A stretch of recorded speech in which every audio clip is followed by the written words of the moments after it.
இங்கே பார்த்தீங்களா, இந்த மாதிரி ஒயர்ஸ் வந்து நமக்கு உள்ளே போய் சுருண்டுக்குச்சுன்னா நீங்கள் கையில் எடுத்து விட்டு போடணும். மறந்துட்டு அந்த ஒயரை கட் ஒயரை விட்டுட்டிங்கன்னா மிஸ் ஆகிடும்.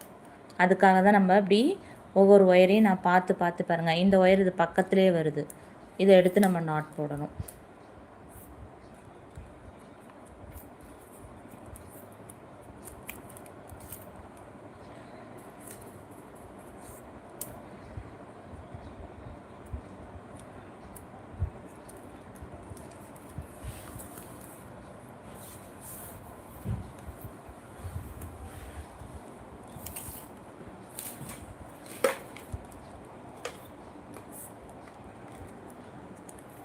அடுத்தது அருங்கோணமாக வரும். இப்போ முக்கோணமாக போட்டிருந்தோம்.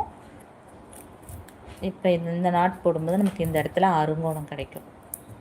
பார்த்திங்களா, இந்த இடத்துல முக்கோணம் கிடச்சிருக்கு, இந்த இடத்துல நமக்கு அருங்கோணம். ஒரு முக்கோணம் ஒரு அருங்கோணம் மாற்றி மாற்றி கிடைக்கும் இந்த மாதிரி போடும்பொழுது நமக்கு.